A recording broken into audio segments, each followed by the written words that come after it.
Sage reporting for Kalkine Media. Thank you for joining us. Please stay watching for the Australian stock market closed report. Why Australian shares are rocking.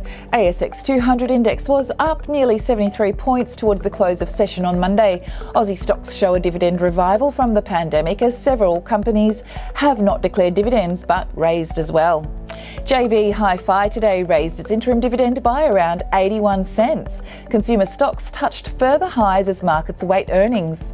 Domino's Pizza, Harvey Norman, Coles, Woolworths, Wesfarmers, Collins Foods, Premier Retail, Super Retail were all higher.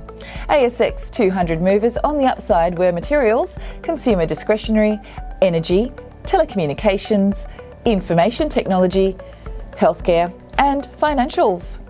Only utilities sector was tracking lower in the ASX 200 index. Nearmap was leading ASX 200, followed by Zipco, Bendigo and Adelaide Bank, PointsBet Holdings and Pro Medicus. Shares with the most losses were Altium Beach Energy, AGL Energy, Incitec Pivot and Costa Group. In market news, Nearmap shares were up as much as 18% on Monday. The company released full-year results and responded to short seller reports. Its revenue rose 18% to $54.7 million, while North American ACV portfolio depicted growth. Field Solutions announced that it obtained 5G spectrum for rural and remote Australia. It was granted licenses covering 85% of Australia's landmass.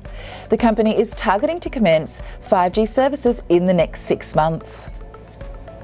Orthocell reported that it received a new US divisional patent for CellGrow. The patent expires in June 2033.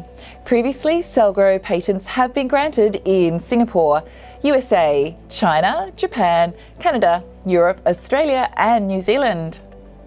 CIMIC Group said a share purchase agreement was signed with SAID Investments LLC for the sale of Middle East business. The company is selling a 45% stake in BICC to SAID Investments, which is also purchasing the remaining 55% interest in BICC.